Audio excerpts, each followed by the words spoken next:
Hey everyone, it's Emily, and this video is coming out rather late since I started compiling questions for my 40K subscriber milestone Q&A video. But today I'm hoping to answer most, if not all, the questions you guys asked me, and I have a slightly different format to hopefully make it so this video is not egregiously long. So let's get right into it. So there are 3 different platforms that I asked questions on. I'm going to check out the YouTube community tab first because I think this had the most questions compiled. So I'll try to get through all these first. And yeah, there are 108 comments. This is sorted from, I think, top comments. So the top comment, it looks like by Dr. God666, asked, "Are you married? If not, do you plan on getting married one day?" And right below that was best question. I don't know if that's the best question. I don't, of course, talk much about my relationships on this channel at all because I don't think it's really relevant to how I enjoy video games. But yeah, I'm not married. I think it's a little bit obvious, right? Because I live in a very tiny studio apartment that I've shared before. Even in, I think, my desk tour video really highlighted how small of a space I live in. And I definitely don't have a ring on my finger. So yeah, I'm not married. Do I plan on getting married one day? Maybe. Depends if the right person comes along and the timing works out, our goals align. You know, there's a lot of good reasons to get married. Just right now, it doesn't make too much sense for me. So below that is Mikiyato's question. Congrats on 40K, Emily. Thank you. And 3 questions. So first is, what is the biggest gaming hot take you have? I feel like I have a lot of hot takes because as someone who enjoys more niche gaming and maybe not as mainstream gaming, I think a lot of my opinions may not conform with everyone's. Maybe the biggest one is I'm not a fan of party games, like, at all. I didn't really grow up, I guess, with a lot of party games. Like, my first ever Nintendo home console was the Switch, and I never played really any party games on there, with the exception of maybe Mario Kart once, and I wasn't a fan. So that's probably my biggest gaming hot take. Especially as someone, obviously, with a lot of Nintendo games behind me. Most of them are not by Nintendo, is, I think, the big misconception people have when they first come to my channel. So 2, what is your favorite video game ship/couple? I have a few different that I enjoy. Most of them are in Trails. So right now I'm really loving the Van and Elaine ship and the newest Trails Calvard arc. They're my favorite. I also really like the ships in Final Fantasy VII, which I know get a little bit controversial if you don't have the right ship. But yeah, it is what it is. But my favorite is definitely Zack and Aerith. That's that ship. So 3, favorite animated movie. This one's a little bit difficult. There are a lot of animated movies that I do enjoy. I'm going to go with probably something by Studio Ghibli. Howl's Moving Castle is probably my favorite. Not a question, but thank you. And then Gravy1255 asks, what is your favorite class you took in college? So I didn't spend a ton of time in undergrad because I was a little bit on the fast track to start grad school quickly, or as soon as possible. But I was able to squeeze in some electives from a few different kind of areas. That wasn't my major. I don't know if this is asked later on, but my major in college was statistics. So I ended up taking a lot of art history classes to fill in a lot of my general ed requirements because I really love art museums and just learning about history through art. So I think those classes, especially the ones on architecture specifically, were my favorite. Okay, then Blob XJ3FG asks, congrats. And what is your collecting strategy going to be for the Switch 2? Will you buy game key cards or will you stick with the Switch 1 versions even if they don't have an upgrade option for the Switch 2? So I've already made a couple of videos on the channel about the Switch 2 and how I still haven't purchased one. I do plan on getting one eventually, but it might be like a year or 2 from now before I actually get my hands on a version I really want. So something with an upgraded screen or some fancy special edition that I just can't pass up.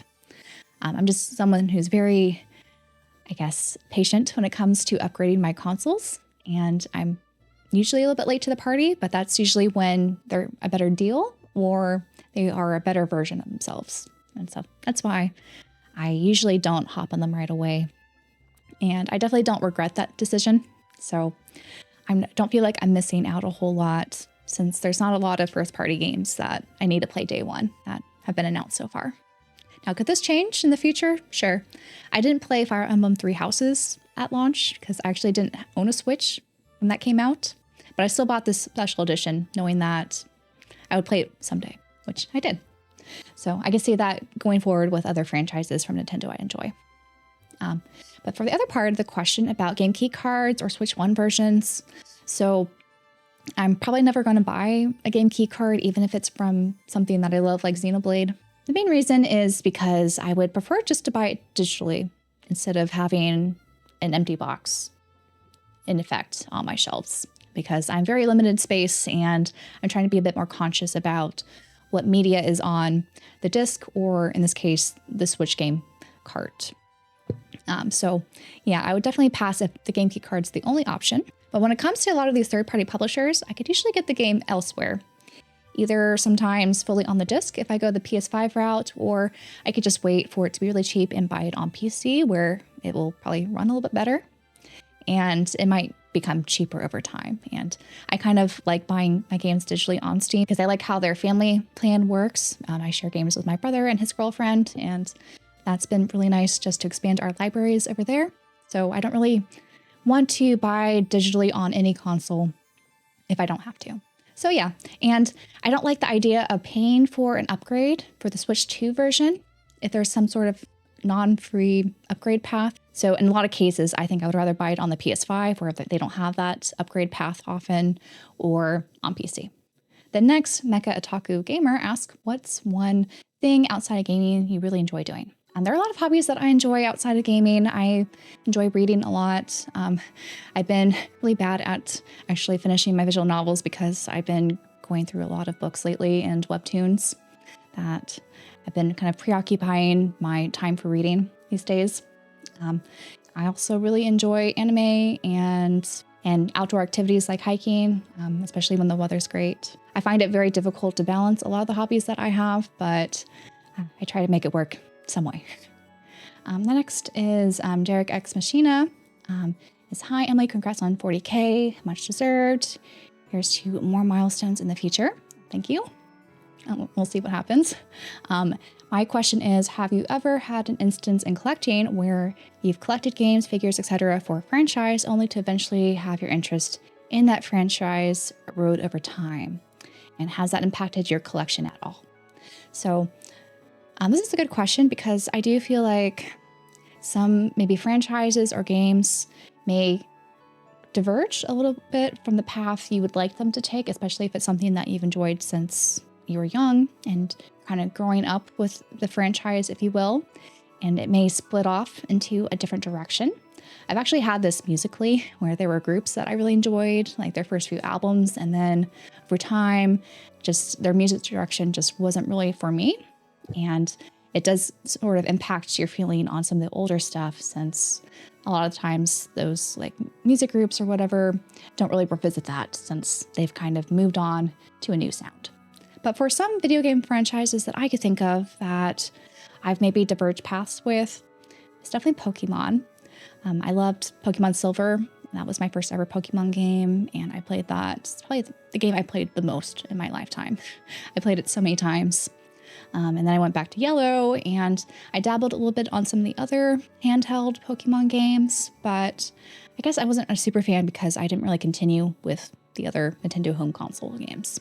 But I still like Pokemon to this day. I have a bunch of plushies on my shelves back there, and I still have, I guess, a kinship towards Pokemon. I'm just never really that ecstatic when a new Pokemon game's announced because I'm just a little bit hesitant. Is this something that'll be for me or not for me? Which is totally fine if a game or a franchise is not for you anymore. There could always be, other games or franchises you can move on to and enjoy, and not be too, distraught that something's not for you anymore. Another example of this is maybe Zelda. It's seen a lot of changes over the years, and I really love the top-down Zelda with the Oracle games, A Link to the Past, kind of that style. And thankfully, I really enjoyed Breath of the Wild when that came out.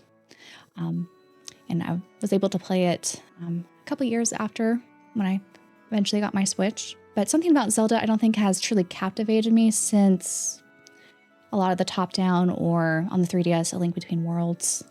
It's kind of missing that spark a little bit for me, and I still haven't gotten very far in Tears of the Kingdom, sadly.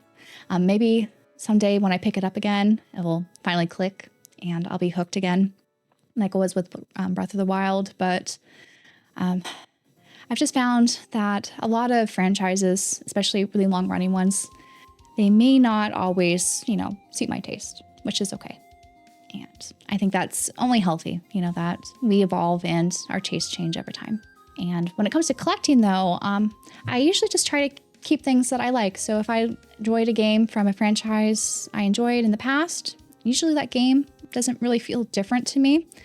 But if it's something that I no longer, feel a kinship towards, or I just want in my collection, I feel usually okay letting it go, even if it does hold some precious memories from my past. Next is from Andrew McNeil, 1931.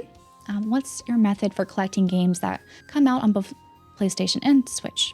Do you base it on the game's original platform, or do you buy it for both consoles, etc.? For reference, I buy AAA games for my PS5, but the Switch is reserved for first-party Nintendo / remasters or remakes. So curious to know, how do you do it without me pausing a bunch of times in the videos?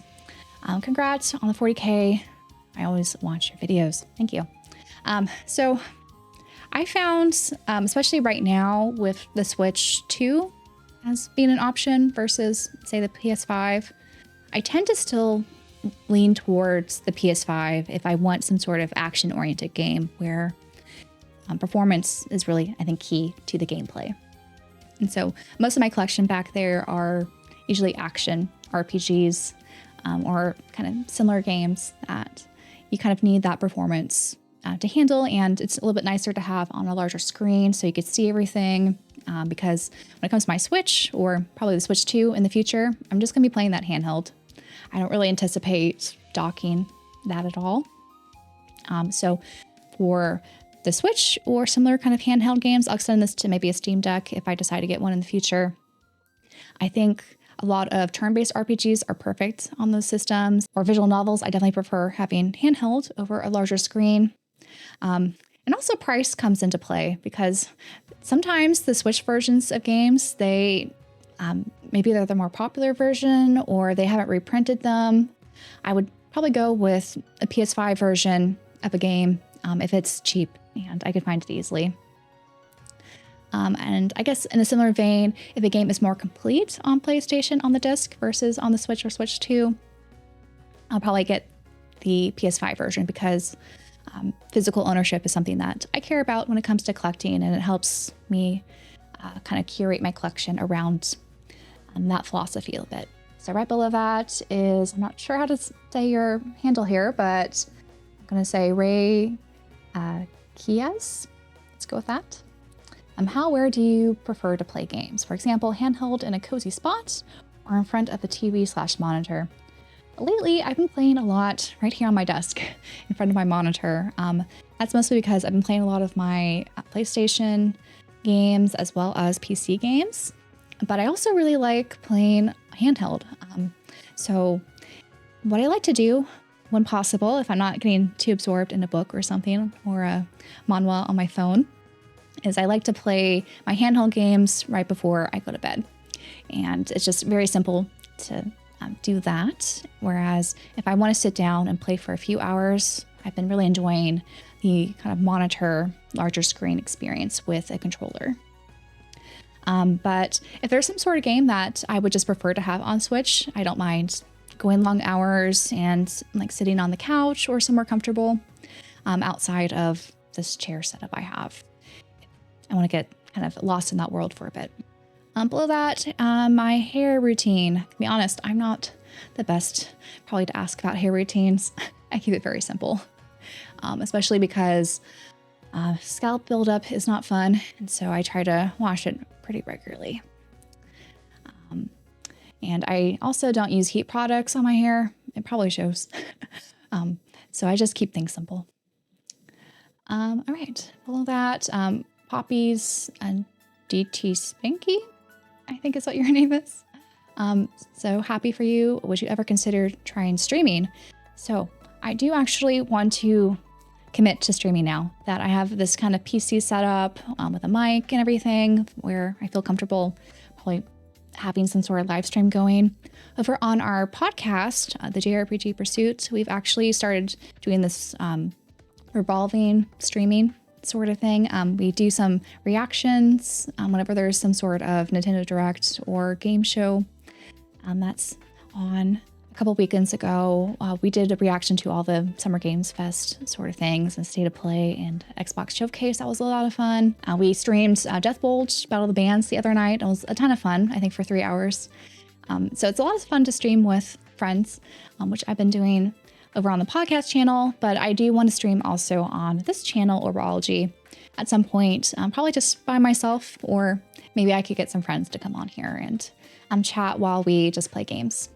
I'm still deciding what is the right game to play here, because I really love RPGs, but I feel like they're very difficult to stream regularly and have a way to both engage the audience while also focusing on the game and the story at the same time. So if anyone has any game suggestions for me of what to stream on here, let me know. And hopefully I will start streaming soon. I really want to practice streaming before the new Trails in the Sky remake comes out in September.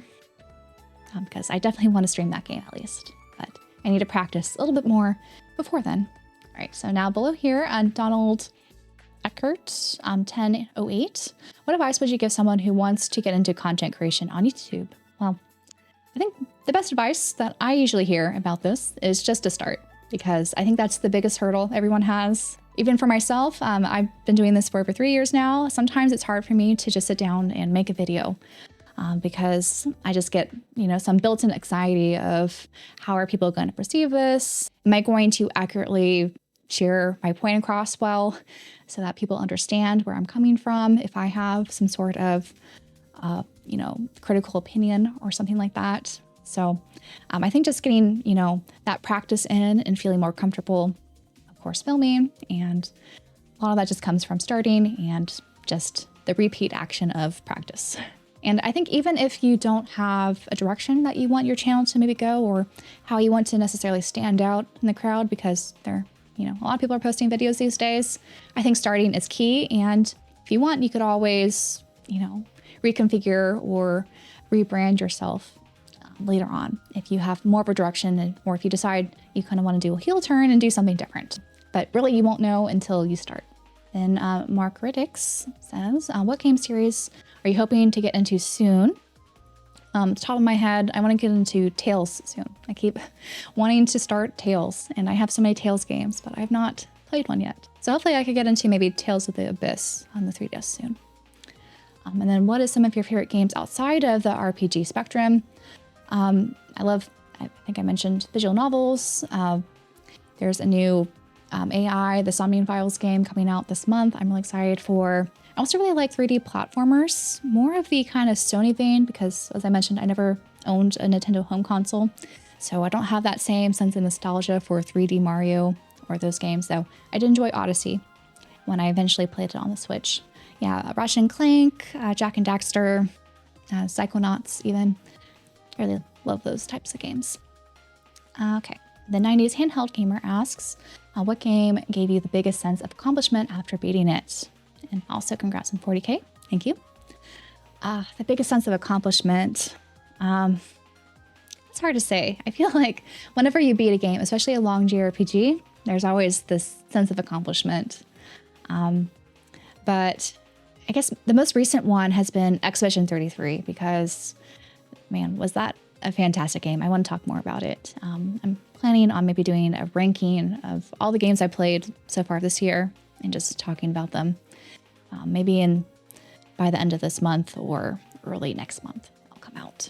Just how they handled that game with the turn-based systems and dodge and parry mechanics was just so different for me that I just felt like super accomplished once I finally beat it. Then we have Eric Grenza. asks, what is your top 5 games of all time and or favorite food? So we could talk about games or food here. Top 5 games is hard to narrow down because I love certain franchises like the Trails series, which I can't just isolate one game there. I love them all. Same with Xenoblade, really. But top 5 games, Link to the Past. I'll go with one Trails game. I guess let's go to Trails into Reverie. I love that one. And then for Xenoblade, I'll go with Xenoblade Chronicles 2 is my favorite so far out of all of them. Witcher 3, and let's see. For Fire Emblem, I really love the 3DS Echoes or Shadows of Valentia. It's my favorite. So I'll go with those for now. For food, I like a lot of food. I'm a big foodie. Really love curries. It could be any curries, from Thai curries, Indian curries, Japanese curry. Love curry. I also really love mangoes. Any sweets, really. I'm a big sweet fiend, whether it's ice cream, cookies, brownies. I should be very careful with sweets, or else I would probably always be in a constant diabetic coma. So I'll just stick with those for now. Then Mobile Suit 3110, congrats on 40K. Would be interesting to hear what you do for a career and or work-life balance and how gaming fits in with your other hobbies and your other interests.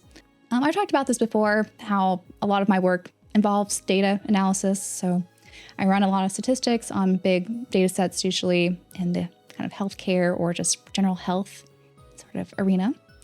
And I write academic papers about those analyses and other kind of tangential things. So right now I'm a little bit in a job transition because I finished my postdoc last year and I'm trying to find a more stable environment just to go forward with my research. So it's been a little bit tricky trying to balance that with games because it can be, stressful if you want to become like an academic researcher and land a tenure position, if you will. And I'm still not sure if that's the right route for me or if I should go into industry or government or something. So it's been a little bit of a whirlwind, I would say, this past year for career-wise. And so gaming has been definitely my outlet for stress relief and along with my other hobbies. And sometimes I, pay more attention to certain hobbies over others. It all is nothing too systematic with how I tackle it all. If I get a better idea of how to answer this question in the future, I will try to convey how I do it. But right now it's been just kind of a chaotic mess. Congrats on 40K. Thank you. Oasis Hank asked if you had only one handheld console to choose from forever, what would it be? Oh, only one. So I could go about this a couple ways, since if I had emulation open to me, that means I could play all the games in theory, right? So something like the Steam Deck would make sense, though I don't own a Steam Deck and I find it a little bit too heavy or a little bit uncomfortable when holding. But I guess right now the Switch is my biggest library and has a lot of my favorite games on it. So I guess the Switch would be the handheld I would choose to own forever. Specifically my OLED one. Maybe eventually that'll be replaced with an OLED Switch 2, but for now, I really like my Tears of the Kingdom OLED Switch. Cameron Johnson asks, what is the most you're willing to spend on a single game, be it rare item or collector's edition? I think the most expensive game I've bought so far is definitely Xenoblade Chronicles 2 collector's edition, because I had to buy that aftermarket. I don't recall exactly what I paid. I want to say it was in the 200 range. That might be the most I'm willing to pay, though actually, now that I'm thinking about it, I did also order the Japanese collector's edition for the Trails in the Sky remake with the Dengeki special pack. So it comes with all these little bonus extras that you pay extra for. And the kind of sad thing about that is that edition of the game does not include English, but it's still such a nice package, especially compared to what we got from Limited Run, which I actually skipped on. I'm only getting the Steelbook for the Sky remake. So that is, I guess, what we're going to go with. And I like to just do that sparingly because there's been so many remakes for a lot of beloved games, especially recently, that if there's some game that I may be willing to pay a lot of money for that came out in the past on an older system, it's a little bit harder, I think, to justify that amount of money, especially if it's going to be available on modern systems eventually.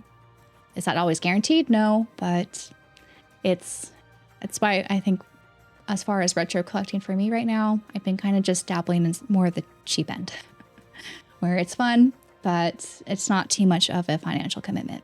And then Burley Patrick asks, was wondering if you managed to get a Switch 2 pre-order. So I made a video all about this, and I think I could just go to Best Buy right now or Target, probably walk in and get a Switch 2. I just decided not to, and I don't regret it. I'm okay waiting. What is your opinion about trophies and achievements? I'm not against them. There's just nothing that I personally seek out because I usually have a sense of accomplishment that I beat a game once the credits roll, or the true credits roll. None of that kind of mid-game credits roll like we saw with Dragon Quest XI. But yeah, I find them a little bit distracting, especially when they pop up in the corner like, oh, you got this achievement or this trophy or whatever. So I'm not, I guess, the biggest fan, but I don't mind that they're there, especially for those who enjoy them. Then Nintendo Fan 5 asks, should Nintendo start doing achievements? Now, they can if they want to, but I don't know if that would necessarily improve everyone's experience. I do know some people prefer, getting a game if there are achievements available rather than not. Maybe that would sway some people, but for me personally, I don't really care. Then Andrew Willis, 2938. I must know how many games in your collection. Have you lost count? Would it take forever to count?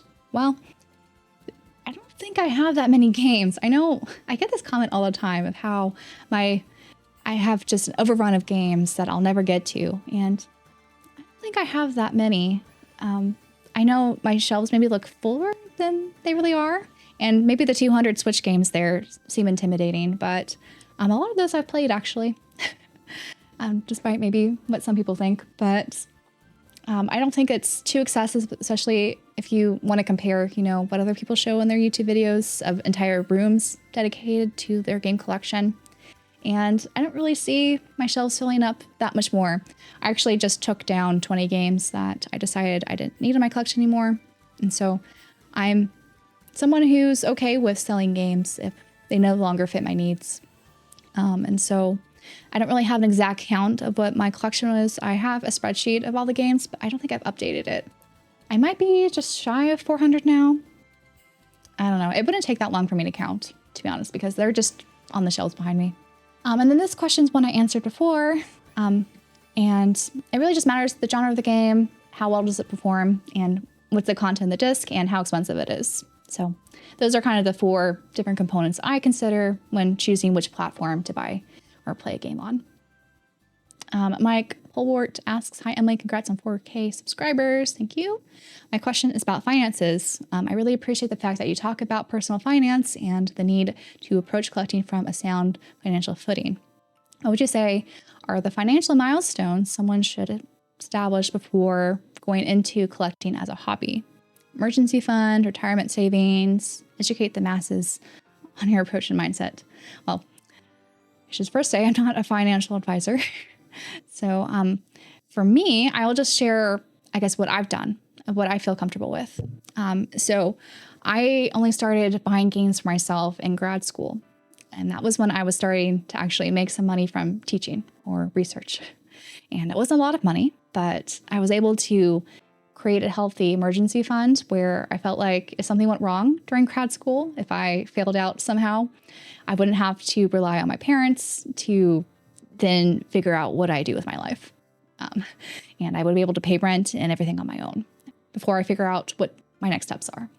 So I think definitely having that foundation is probably crucial for most people, just to have that, safety net. I know some people like to buy games and they consider them assets and they could just sell them if they are on hard times. But I think one of the major pitfalls with that approach is a lot of times when you lose a job, usually the market's awful because a lot of people are losing their jobs and the economy is not at a very stable place where you could easily find a new job. And if you kind of rely on selling some of your assets or games in this case, there's no one who's really willing to buy them because they also are hard up on money. So I think just having that liquid cash available as a safety net is probably crucial before you get into hardcore collecting. Now, you could always, if you're building an emergency fund, I don't see any reason why you can't enjoy, games as a hobby on the side. You just have to be very moderate and mindful of how much you contribute to your overall financial stability versus your short-term enjoyment in the moment. When it comes to retirement savings, this of course differs by country. So I can only speak as someone from the US that it's usually important to start early due to compounding interest. For me, once I felt comfortable with my emergency fund, I started contributing to my Roth IRA and some other university or institutional retirement programs where you could have some tax advantages by contributing. And it's good to start earlier than later because of, again, compound interest. And so that builds a little bit quicker over time. And so you don't have to then contribute quite as much later in life, especially if you are looking to buy a house or have other expensive things like kids to worry about. But yeah, I think financial literacy is something a lot of hobbyists don't talk about, especially on YouTube. And so I did try to make a lot of videos talking about this because I think it's important. Okay. Then JessieCo9964 asks, how do you keep your collection dust free? Well, I wouldn't say it's totally dust free all the time, but I do try to have a routine of dusting. And I actually like to use makeup brushes. This is the one I usually use. And I try to make sure at least my figures are dusted every other week because I don't have any detolf cases that help reduce dust. And while I'm dusting my figures, I also dust around them and my games because dust can build up quite quickly, especially depending on your living environment or other factors. So it's best to get rid of that so it doesn't build up and then kind of ruin some of your items. Earthling247, do you enjoy doing something that might be surprising to viewers? If so, could you talk about it? I don't know if I have anything that's too surprising. Maybe, well, let me know if one of these answers I've shared today is surprising to you guys. Now, Makoto Majima30 asks, if you could make your own game for yourself to play, what would the plot be? Feel free to add more game details. I definitely want an RPG. And I think was this something I answered on a previous Q&A? I think I did because I wanted a Sky Pirates game that had some tactics elements I think would be awesome. And just have really interesting characters, of course, with complex personalities and dynamics, and that'll be the perfect game for me. Walker Texas Gamer 5113. What are the books, movies, games that never get old and always make you feel better when you are down? Usually my comfort go-tos, let's see. I did talk about one, Howl's Moving Castle, both the book and the animated film. I love both, and definitely a comfort watch and read for me. They are both very different, actually, which is interesting, but definitely love those. I would say instead of like a movie or a game, I don't know if I have a comfort game that I go back to, though. If I were to pick one, it would probably be A Link to the Past because it's just probably my favorite game of all time, and I'm always just so happy when I'm stuck in that world again. What are my YouTube analytics for males versus female viewers? So this kind of fluctuates, but it's been rather consistent over the years. I usually have 8% female viewers. Everyone else is male. I don't know if that's because of the games I cover or it's because I talk about collecting. I don't know why. I've asked some other content creators what their percentages are, and a lot of like, say, JRPG YouTubers, they always say that they have like 5 or less % female audience, which is so sad because there's so many great, I think, JRPGs that could be loved by everyone. Have you ever tried any of the EDF games? ADF. What is EDF? I have to look that up. EDF games. Oh, is this Earth Defense Force? Then no, I have not. And then how am I liking PC gaming? I'm really enjoying it, honestly. And I've been using this Xbox controller quite a bit, though I've been curious to try some of my other controllers while on PC and how that goes. But I just have such a huge library of games, thanks to the Steam Friends and Family Share plan, that it's been fun just dabbling in so many games and then also beating some games. Recently, I beat Lunar 1, which I really enjoyed. I want to probably pick up the physical for that eventually, probably on the PS4, but I'm not really in any rush or hurry to do that. But yeah, it's been, I think, fun dabbling a bit more into PC gaming because it's been so long since I've done it. I hadn't really played on a PC since high school. What is the number one game you want to own? Number one. Usually people like to say really expensive games, right? Because if a game wasn't expensive, then they would have already probably have it, right, in their collection.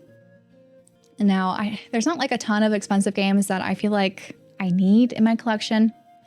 But I think because of the Sky remake that's coming out for Trails in the Sky First Chapter, I really want to get the original PSP North American version. It doesn't have to be the collector's edition, just the nice little PSP box for Trails in the Sky. I think I'd like to get that someday, and hopefully with the remake, price will go down for that, so I could get it at a reasonable price. And Bar 3316 asks, which barbecue sauce is your all-time favorite? Oh man. So we have kind of a running joke in our Discord over at the podcast about condiments, and my favorite is barbecue sauce. So I probably should have listed that actually as a favorite food because I like to eat barbecue sauce with just about anything, though I don't do barbecued salad. I draw the line there. But favorite barbecue sauce.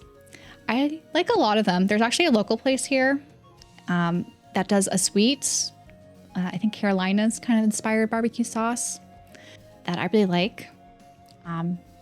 And usually something that's, I guess, ketchup based is usually the sweet barbecue sauces I like a lot. And sometimes they have like fruity inspired ones that I've had before, like strawberry sweet barbecue sauce or blueberry.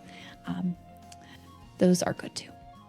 But really, I'm usually a fan of any barbecue sauce, whether it's spicy, more vinegar based, but sweet is what I lean towards because I have a sweet tooth. Agent Cooper, 1982.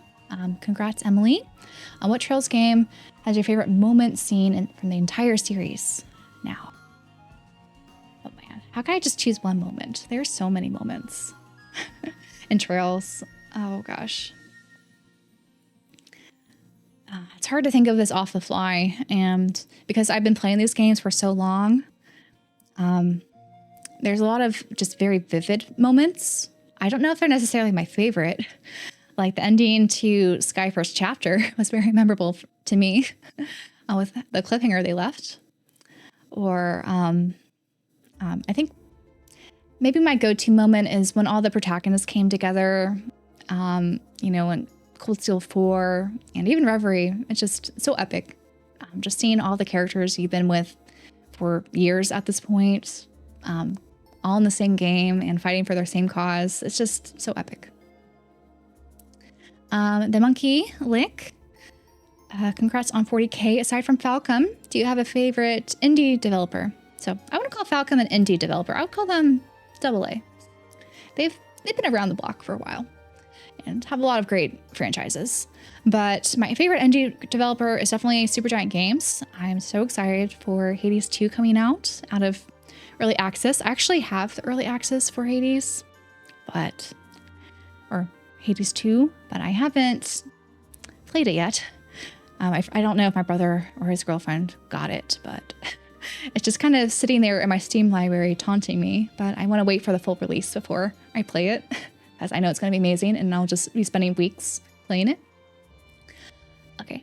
And then Brandon Burke 664. Congrats. I've always looked forward to your videos. Could maybe sometime in the next few months do a tour of your games for each console you own. But I like to do it a sequence from the first one to the newest one. Like if a PlayStation starts with whatever you have, then move up to PlayStation 5. So PlayStation, I actually don't have that many PlayStation games right now. I got a little bit of PS2, I have the Vita, PSP, and PS4, PS5. So I don't know how interesting a video that would be, because I feel like I've shared my collection so many times on this channel that I definitely could do it. But I'll have to think about it, because I was thinking of doing just a full collection tour again. And I guess in that way I could, share each different era of my different collections and kind of break those down. So I might do something like that as a compromise. All right. And then 3LL Dot.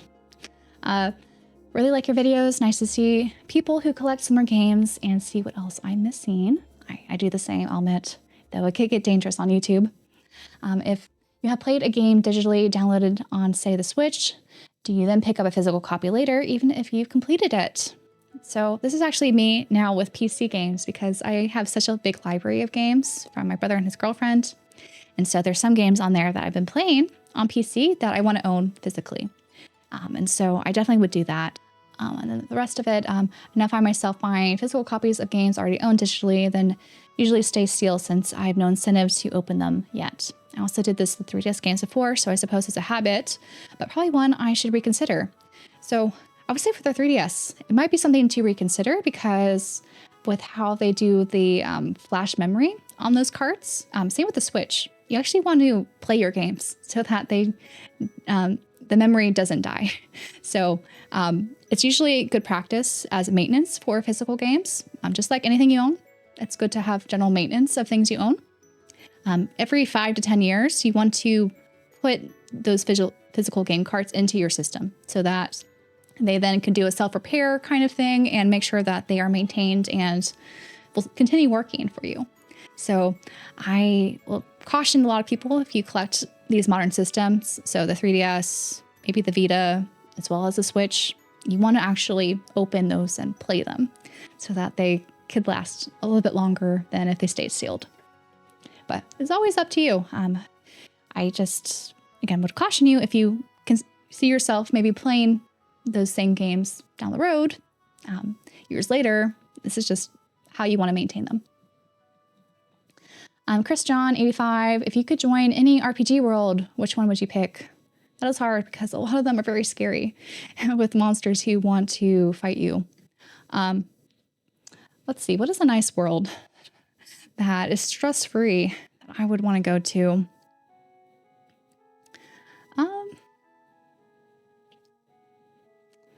I guess one of the safest RPG worlds would be Pokemon, wouldn't it? Because then you get to befriend little Pokemon companions, and you don't necessarily die from them attacking you.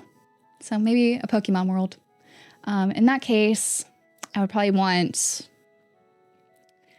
Johto? Yeah, I like Johto. Let's stick with Johto. Do you ever buy used games in lots, or do you only buy games individually? It's very rare for me to buy games in lots, mostly because I don't see a lot of them with games I want available. Like sometimes if I want to buy a series, you could find some lots with the same games in a series, and it might be a little bit cheaper than individually. But most times, the only games I could really find are sold individually. And I don't like the idea of buying used games in a lot where a majority are ones that I will need to sell or trade, because it just takes time to get rid of them. And not really something I necessarily want to mess around with. Next, we have Mika Links. Sorry if I butchered your name. Congrats on 40K. My question for you is, given how expensive modern gaming is getting, do you recommend getting into retro game collecting for someone who missed out on those eras? I was personally looking to eventually collecting for PS1 and PS2 despite having no nostalgia for these consoles, and would love to know your thoughts on it. Well, it's a little bit tricky, right? Because we do have a lot of those games from those eras being remade, but you can still find great deals, I think, on the PS1 and PS2. They may be games that are available on modern systems, so if you don't have the modern hardware and maybe a CRT to play them to the best of their ability, it's a little bit harder, I would say, maybe to collect for those with the intent to play. But if you want to see it as more of collecting history on your shelves, I see there's no problem with that. For me, I don't really see myself buying PS2 games over $40. And so that's still less than most new modern games. Maybe that would change if there's a certain game that I can't pass up that's for a little bit more. But it's definitely something I think to consider. What are your priorities when it comes to retro collecting? Is it, again, to buy some history, and that way you could have those physical discs as well as maybe the booklets that came with and things like that? Or is this just an intent to play them and then maybe play them on original hardware if you have that setup available to you already? So some things to think about.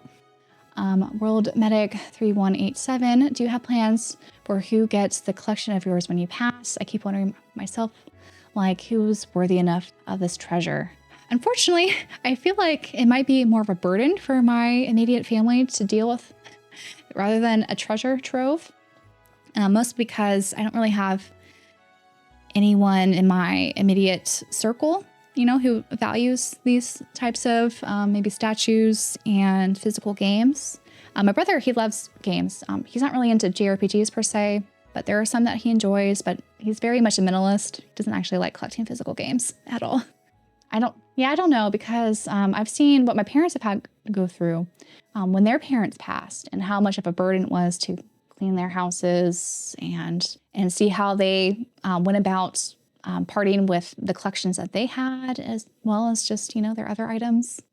So it's difficult. If there was an option to donate, I maybe would do that. I don't know how the Video Game History Foundation works, or if they would even want the things that I have. But I would probably make that an option for my relatives so that they don't have to feel too burdened with trying to figure out how to sell it or how to give it away. Thank you for the compliments here. And this is about my improvement of my speech, which was kind of one of the reasons why I started YouTube. I think I've mentioned this before. I really wanted to improve my public speaking and just general presence when it comes to sharing ideas verbally. And so I think there's been a noticeable change in my videos, at least. And also when I do my podcast, and I think maybe with some of the live streams I've been a part of. But have my family and friends noticed a change? I'll have to ask them. I'm not sure. Maybe they have. Rennie are 18.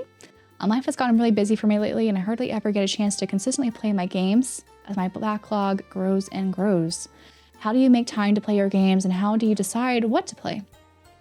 So this is, of course, a question that is difficult to answer for everyone, right? I've also, whenever I have a hard day at work, it's hard for me to relax and enjoy games sometimes. So I can find myself just watching anime or reading a book or something rather than playing a game. But when it comes to choosing games, I actually don't have that much of an issue, because I usually have an idea of what am I in the mood for, or what is the game that is really, striking my fancy that I want to play right away. So I don't usually feel that indecision. I know I made a spreadsheet to help those who do have choice paralysis as a way to kind of randomize your backlog based off of different criteria to help you get an idea of what to pick up next. So if you haven't seen that video, I recommend maybe trying that method. Not that I've had to use it too often,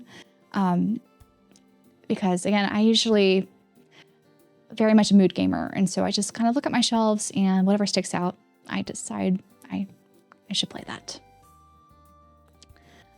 Luke is Giants fan, asks, are there any games from your childhood that you've revisited only to realize they haven't really aged well as you hoped they would?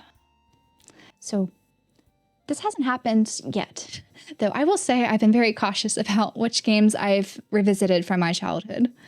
And there are some that I've been putting off playing.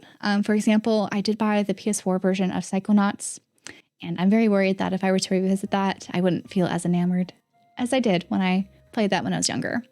And I also want to revisit Final Fantasy XII, which was a game I loved too back when I was in high school. And I'm just a little worried it wouldn't work or feel the same as it did back then.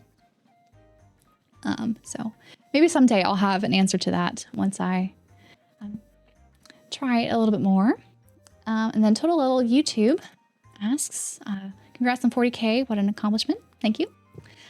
My question is, with the success of Clair Obscur and other employees leaving bigger companies and forming their smaller ones to make the games they want, do you think more people in bigger companies will leave and try to do the same, especially with the amount of layoffs we've been seeing?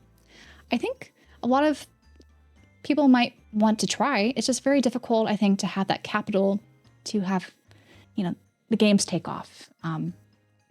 And making games is very expensive. And so I think if we're seeing more funding in this and giving smaller companies like this a chance, I think it could become more of a reality that we see this happen more often. But we've also been seeing some indie games, they've had to close down because of lack of funds. And I unfortunately think there might be more that are coming that haven't been announced yet that will also be closing down, even with maybe successful Kickstarters and other kind of ways to generate funding. If they can't find a publisher, it's very difficult. And I hope that's not the case for a lot of these, but video games have just become more expensive, even if they are smaller in size. So Tony P9313 asks, what is my favorite 2D platformer? Oh, 2D. So I have more experience with 3D platformers. When it comes to 2D, I guess the one that I played the most was Super Mario Bros. 2 Deluxe on the Game Boy Color back in the day, and I played a lot of that. And so I think that's the one I played the most, other than some of the Kirby games on the 3DS is also kind of a side-scroller platformer as well. So I enjoy those. And Frankie Mathesis 6880, what game or system started your love for video game collecting? For collecting specifically, I give it to the 3DS and A Link Between Worlds. Before that, collecting was never really something that I thought would be possible, because in order to play more games or have new experiences, we either had to resell our old games for new ones or just rent games. So when I was in grad school and I was able to buy games that I wanted and keep them for however long I wanted, that was when the collecting bug definitely started. And it definitely went into high gear, I would say, with the Switch during the pandemic. Then Saturn Argentavis 1901. What do you think about the oversaturation of games on the market? Do you think it's harder for collectors because of so many games out there now and limited gaming websites? It's true. There are a ton of games out there, and you would think with oversaturation, it would just make collecting easier in some respects. It depends, again, I guess, what type of collector you are. If you're a full set collector, it's become almost impossible, right? With the Switch, how many games there are available and with some of these other modern systems. But if you're more of a curated collector, I think because of how many games are out there, it might be more difficult to figure out which one you want to maybe focus on, just because of all the noise of all the games available. But I think because of so many games that are out there, you could definitely zero in on your favorites and just kind of focus on those. And if you kind of go by genre, it's a bit easier to narrow down your choices and do some research of what games you want to focus on as a collector. But as far as limited gaming websites go, if you mean the limited like print publishers or, the special stores that, certain publishers have, or if they're limited editions, things like that, there are definitely a lot to choose from there. And it's been a little bit of a turnoff just of how many options there are. And they're not necessarily all options or games that I'm interested in. So my advice is definitely just kind of focus on the genres that you really enjoy. Do some research to see if a game is for you. And you don't necessarily need to, buy the game if you haven't played it yet. You could maybe try to find, especially on the indie scene, if there is a cheaper digital version, just try it out or watch a Let's Play and see if it's a game you vibe with. Then investing in the physical game might make sense, but I think just being more selective is kind of the way to go these days. Then Fast Icarus 51. What is your favorite Kasseki moment song characters from the series? So many. Kasseki moments. I kind of mentioned that before. I really just like a lot of the battle music, I would say, in Trails games. And I'm at this point where I don't know the names to all the songs because I just put it on shuffle whenever I listen to all of Falcom's music. They're definitely, I would say, fan favorite songs you hear brought up all the time, like Get Over the Barrier or Blue Destination, those types of songs. But yeah, I would say I like all the songs. Yes. And then characters. Estelle is probably still my favorite character in the series, though Van is definitely giving her a run for her money when it comes to best protagonist in Trails. And I mentioned earlier I liked Elaine and Van's dynamic, so Elaine is another favorite character of mine. But really, I think all the Trails characters are so good. That is why I have so many figures back there of all of the characters that have received figures so far. And I have no problem adding to that collection because I really love all of them. I think Falcom has done just such a wonderful job at making you care for all these characters and seeing them grow over time. So they're definitely ones that you kind of grow an affinity towards, and they all kind of become favorites after a while. What is my favorite figures and why? Oh, I have so many figures that I adore. As I mentioned, I like all of my Trails figures. Estelle Bright is probably my favorite because she is my favorite character. I also really love my Xenoblade figures too. Probably Nia is my favorite if I had to choose because she's one of my favorite characters in Xenoblade. And then I really like Fire Emblem figures that I own as well. I think out of those, Cordelia is my favorite because she's my favorite character in Awakening. And she was the one I paid the most for. So I don't know if there's a bias in that. And here, I love the pivot to retro. I don't know if I'm really pivoting to retro, but I still like some retro games, so I don't see that ever stopping. I just try to balance, I would say, retro with modern. It's kind of how I see both the games I choose to play as well as my collecting kind of habits. Okay, so this first question I've already asked, but this one, on your previous video, you mentioned how now you want to collect much older games, but there's so many new good games coming out. How do you plan to make time for so many games, and how do you decide what to play first? Well, it's all a balancing act, right? I would say when it comes to new games and new releases, there's only a handful that I would be willing to play day one.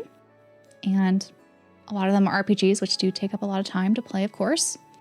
And I've been doing that a little bit this year so far. When I talk about the games I played so far this year, I'll go to kind of detail what I decided to play and what I decided to kind of hit up on my backlog. But I would say just play games you want to play. You know, whatever is, you know, inspiring you the most, just go and play that game. Whether it's an older game, a newer game, all the games, eventually, you know, they settle back into your backlog. You'll have time to play them. And I would just prioritize the ones that stand out to you the most at the moment. And so that's kind of what I've been trying to lead with a little bit. Final thoughts on Tears of the Kingdom. I have not beat it. So no final thoughts yet. But WallMeat89 asks, is hot dog a sandwich? Why?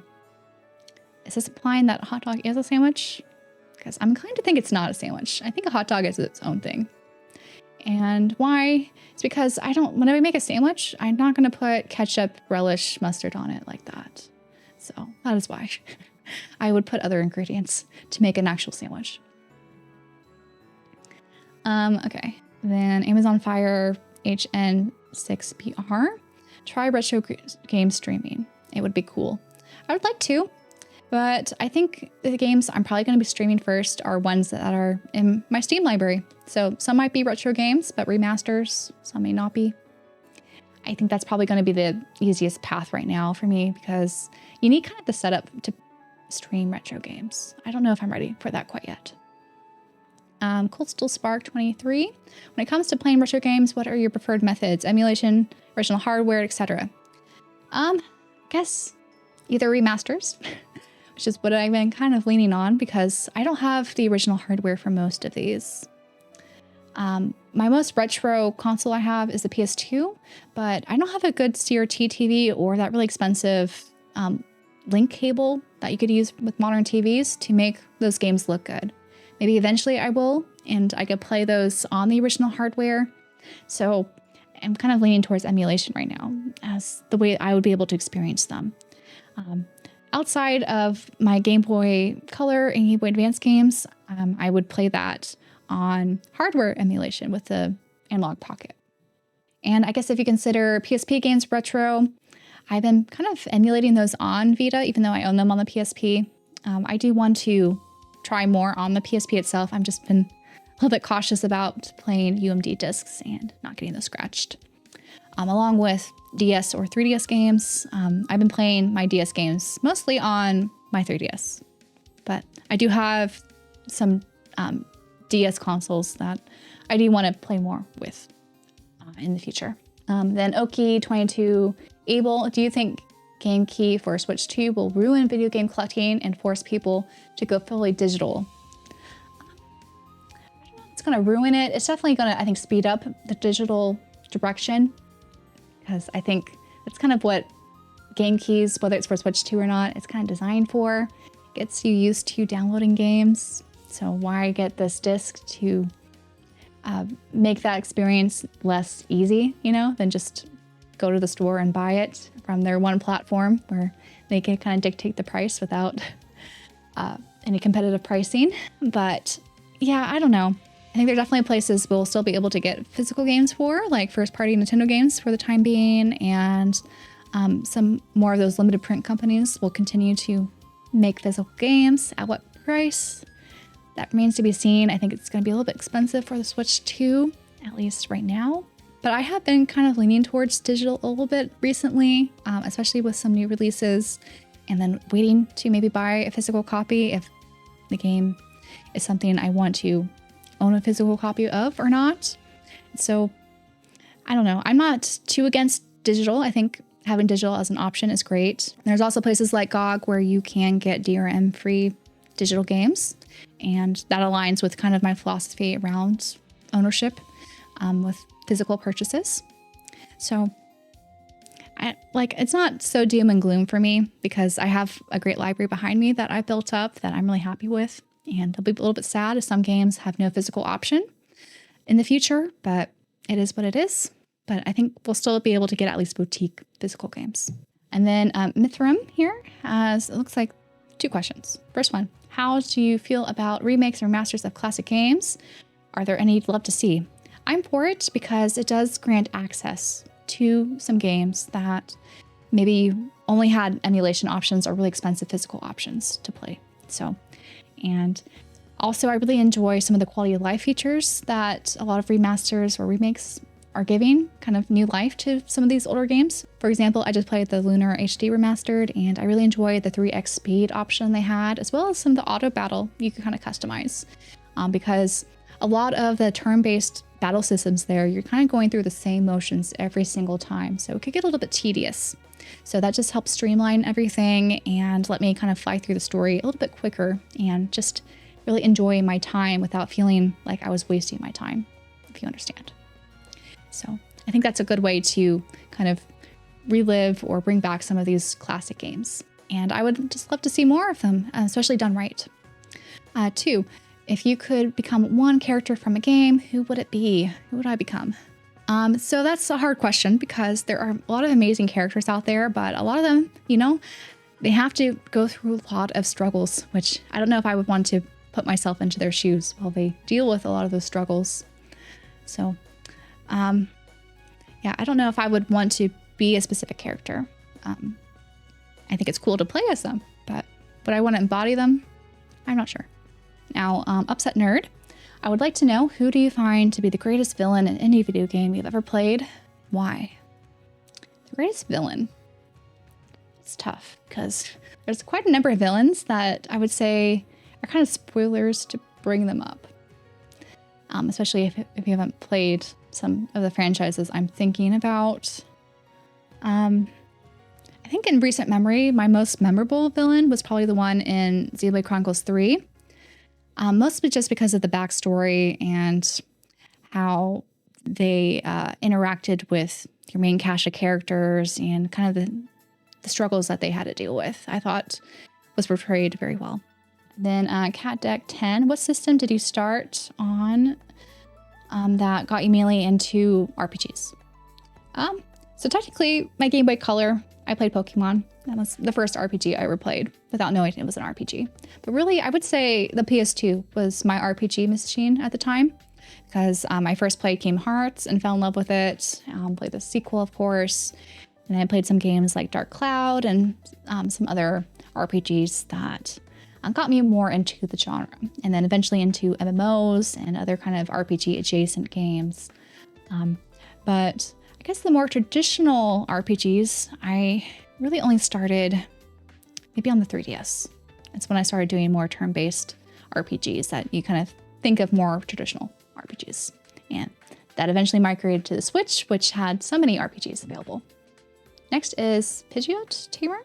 In 200 words or less, why is the SNES the best console to collect for? Well, I do not collect for the SNES, so I don't think I can answer this, unfortunately, because I never grew up with that system and I just never felt inclined to collect for it. There are, of course, great games on there.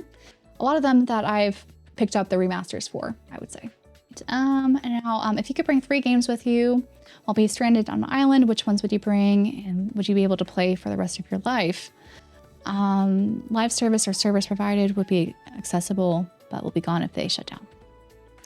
I don't know. I guess the longer kind of open-end games would make sense for this if you're going to be playing it for the rest of your life.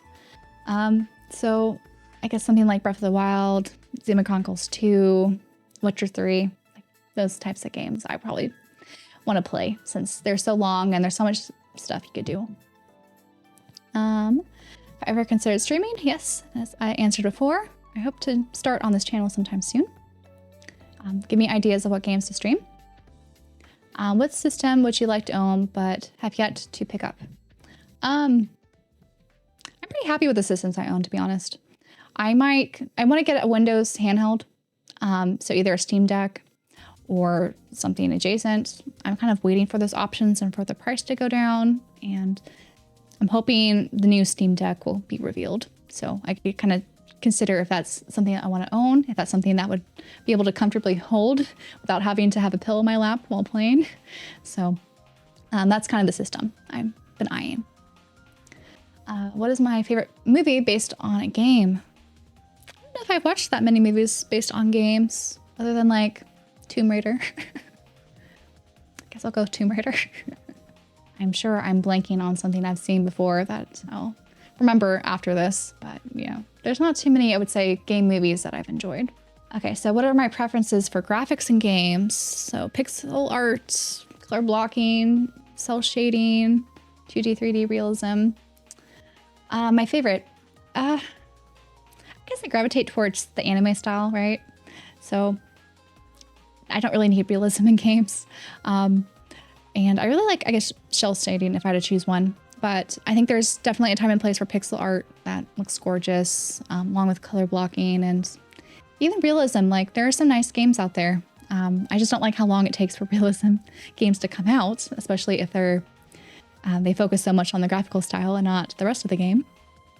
But yeah, I think it's nice to have a variety, I would say. We don't need all the games looking the same. Do you ever feel burnout from similar gameplay and stories? I don't play nearly as many JRPGs as you, but I get so run down on being the hero or some amnesiac that I can only play 1 or 2 a year because they're just so long. I totally get that because they're definitely, you can see some patterns in some of the storytelling or, you know, the shonen protagonist kind of way that a lot of JRPGs unfold. But I would say that there's a lot of variety in a lot of JRPGs, so I don't think I feel that much burnout. One thing that helps me is I usually like to change up the gameplay style. So I could play, say, a turn-based RPG and then switch to more of an action RPG. And there's, of course, as we mentioned earlier, different graphical styles. So something more anime or pixel art. So I think that kind of helps cut down on burnout. And thankfully, not all the stories are the same, at least in my experience, or character dynamics. You also don't have to play, you know, JRPGs back to back. So that's where I like to have visual novels or platformers or adventure games kind of fit in between. Asked about what I do for a living.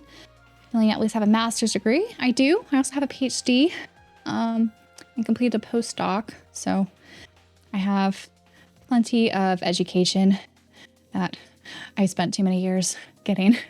And as I mentioned, my degrees are in epidemiology and statistics. So that is what I've been doing my career. What console has the most enjoyable games you've played? I think every console has some games that, are enjoyable to play. Now, I know there's some consoles in the past that don't have as many JRPGs that I probably wouldn't have enjoyed as much, but the ones I do own, I think have a lot of solid games. And that's why I've chose to collect for those systems. But the most enjoyable, I guess the Switch, because there are just a lot of first-party games I love, like Xenoblade, Fire Emblem, but there's also a lot of third-party support on it that I've enjoyed over the years. Probably more than recent PlayStation or Xbox. So I'm gonna go with the Switch. Have I played Expedition 33 yet? Yes, and it's amazing, and I'm looking forward to talking about that in an upcoming video soon. I noticed some people collecting more modern than retro games and that they think something up their sleeve, like it's a smart decision. And I was wondering, what would you rather prefer, modern or retro? I really don't like modern because of how big the files can be for games, and you need a lot of space to download. There are updates, patches, etc., and you have to download, which can take up space. So that is definitely the case for some modern games. I would say there are certain games that you don't necessarily need to download patches to play. I made videos about this in the past, and there's some complete on cart or complete on disc games that space is less of an issue. But I would say a lot of games, especially as we lean away from physical releases, you're going to have a lot of space issues. And I guess the hope is space is going to be cheap, so we'll have a lot more space that we can manage. When it comes to modern and retro, though, I think the ability to play them is kind of the key thing for me, because I don't really have the ability to play a lot of retro games with the original hardware, because I don't really have room in this place for a CRT or have all the, hookups and mechanisms to play them well. Whereas modern is just a lot more easy and convenient for me. So that's kind of why I've been leaning a little bit more towards modern.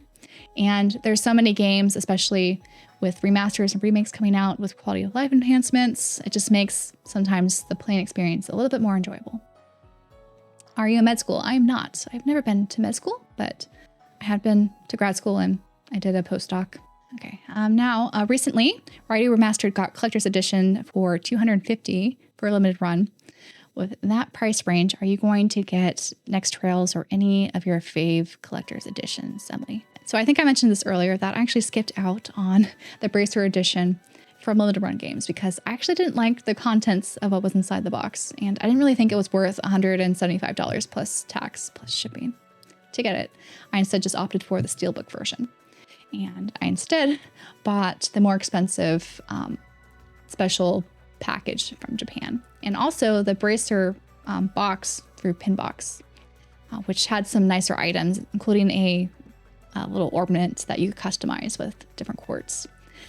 So I decided to buy that rather than the limited run package because I honestly don't like a lot of limited run packages. I think a lot of the collector's editions just kind of scream very cheap to me and have a very expensive price tag. So that's usually why I avoid most of them. I think the only one I own is Transistor on the Switch, which came out eons ago, and that was, I thought, worth picking up. And would I consider a limited Zelda Switch 2 console? I would consider it. I would have a preference over Xenoblade or Fire Emblem getting a special edition, but I don't know if that's going to be possible, but you never know. Emily, I'm from Brazil and always following your channel. Do you intend to collect Switch 2 games? It seems impossible in Brazil. Well, that's too bad. So I have a feeling my Switch 2 collection is going to be very small, just given the current trajectory of how they are printing their physical media. So there might be a handful of first-party games I'll collect. Like I'll definitely collect the Fire Emblem and the Xenoblade games and some of the Zelda games, but I'm not the biggest fan of Nintendo's other IPs, I'll admit. But third party, I think, will be very limited as well. Because I could see myself probably just opting for the PS5 version if it's available, or just going digital on PC if it's going to be a key card situation. Or if it just runs better on the PC, I would just rather have it there than on the Switch 2. what are some JRPGs that remind you of summer seasons or give you summer vibes? I feel like the go-to answer for this is Ys 8, Lacrimosa of Donna. Very summery vibes there. Then I'm asked why always in a blue shirt. To be honest, I don't have that many blue shirts. I have a couple. I do feel like blue looks good on me, but I mostly have black shirts, which I think is a problem because I don't think they come across very well in video, and I just feel like I'm wearing black all the time. Next, do you feel an obligation to have the latest consoles/games so that people can probably cover them since you are almost technically a journalist? I don't consider myself a journalist, to be honest. I think I just share my experience as someone who likes to collect and play games.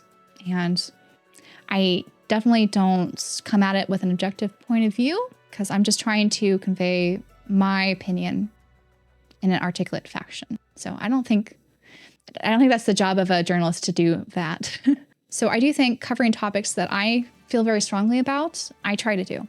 A lot of my videos, I like to lean, I guess, more of an educational route, like when I talk about revised carts or, balancing finances with game buying and curated collections and stuff like that. I don't think that's necessarily the job of a journalist to do that. Again, I'm just a person that likes to talk on the internet about my hobbies. And that's what I consider myself as. And regarding the Switch 2, I've already mentioned how I don't really need to buy a Switch 2 right now. And I'm okay with that. Even though I could have done that, I could have written reviews about it. But the thing is, so many other people are doing that. I didn't feel like I would contribute much to the space. So I was fine just kind of sticking to my guns of not buying a launch edition console because I never do. And I'm okay with that. Upcoming games I'm looking forward to. So I'll talk more about this probably in a video soon, but definitely Sky Remake. Definitely looking forward to that. I'm sad that Trails Beyond the Horizon was pushed back to January of next year, but I'm still looking forward to that greatly. And then the new Digimon game. And those three definitely ones that I'm really excited for, along with a couple others I'll mention soon. If you were approached to provide voice work on a GBA fan translation, would you be interested in doing it? That sounds very specific. And I don't think I'll be a very good voice actor. I feel like my breath control will be awful, to be honest. I would have to definitely train, which I don't know if I have time for. It would be fun to do voice work, but I don't think I would be a professional in doing that. All right, so up next are my Twitter questions. I had a few on here, starting with FemTrooper. She asks, what is your favorite shonen manga and favorite shoujo manga? So shonen is definitely One Piece, though I am very much behind. I've been mostly keeping up with the anime the last couple of years, but I want to go back and do a full reread of the manga at some point. For shoujo, let's see, maybe Yona of the Dawn is my favorite. Gonna go with that. Then Wolf Phoenix. We played all three games in the Metroid Prime trilogy. I've never actually played Metroid Prime at all. Maybe someday I will get to it. There's just so many games, and I have a feeling maybe Metroid Prime I would gel with more than the traditional Metroidvania Metroids, but we'll see. Let's see. Then Inferno Fox Gaming asks, what is my biggest Trails Kasseki related hot take? My takes are that hot. Trails, because I feel like a lot of people have similar criticisms, whether it's the awkward pauses and voice acting that they have in the middle of conversations, or I guess Cold Steel I have the most criticism towards with how they kind of went about that arc. I think there's too many characters that they should have made the cast a little bit smaller. Let's see. How do you approach finishing games? Do you 100% game from start to finish, or do I give myself options?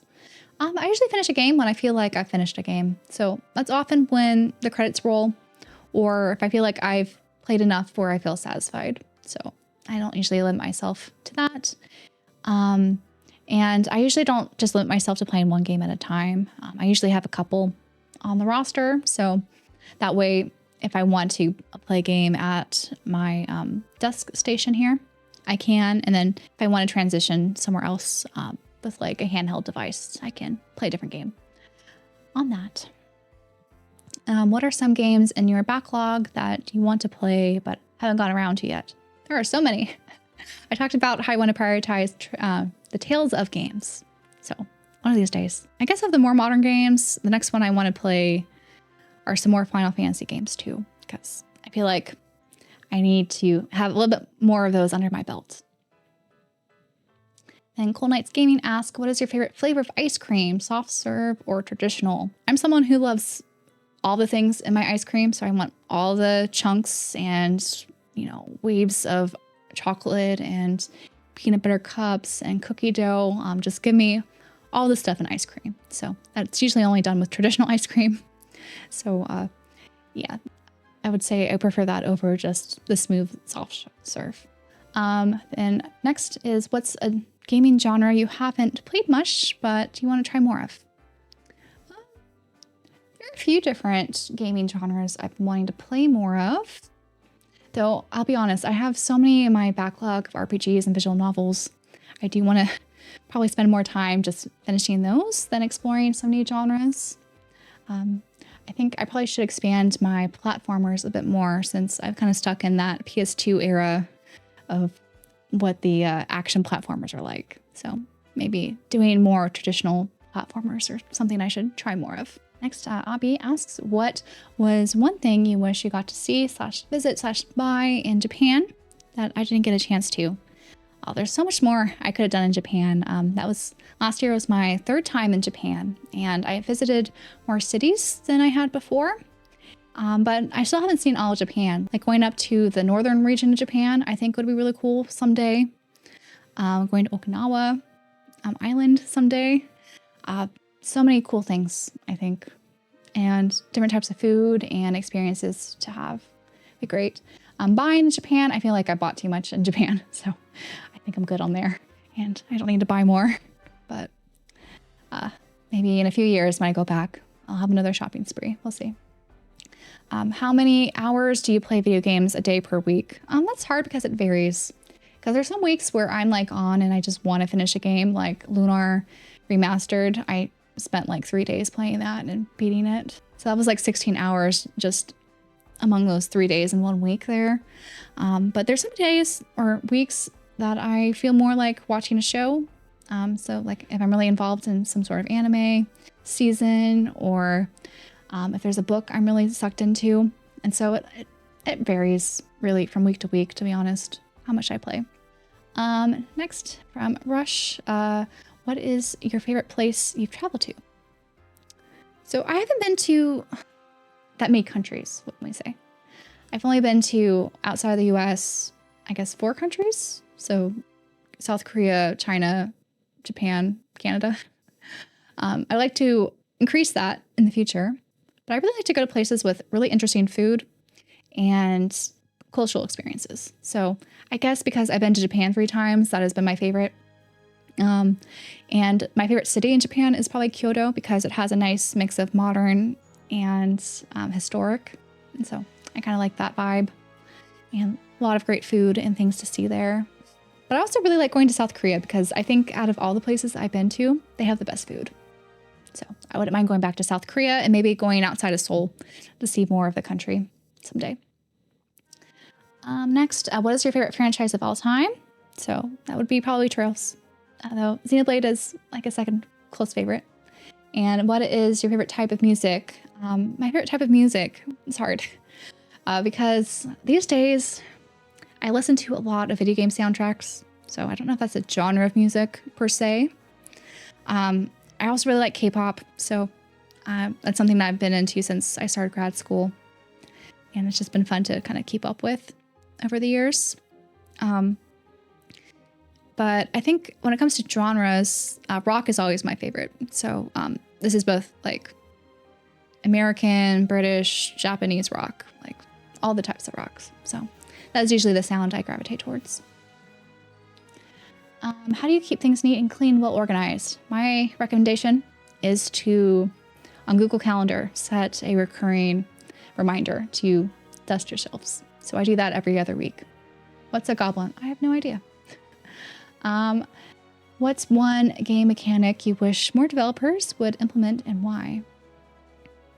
I think I've talked about this before, but I think the push mechanic that Radiant Historia has is such a cool like combat system. I'd love to see that used more. So some non-judgmental questions. We'll see. How much of a Pokemon fan are you? I'm like a Gen 2 Pokemon fan. I've always been kind of stuck in Gen 2. So my favorite Pokemon tend to be from Gen 2 and Gen 1, of course. I never really liked the TV show. I never got into the cards. And some of the games, I tried some of the newer games. And just my favorite is always, I think, going to be Gen 2. But I like collecting the plushies of my favorite Pokemon, like Vulpix. Do you enjoy cozy live sim games like Animal Crossing, Stardew Valley, etc.? So I did play the only Animal Crossing game I played was New Horizons right when the pandemic started. That was like the first game I played on my Switch Lite that I got. And I haven't picked up the game since playing in the initial months that game came out. Stardew Valley was one that I tried early on, but I didn't get very far. It's one I want to revisit and try again.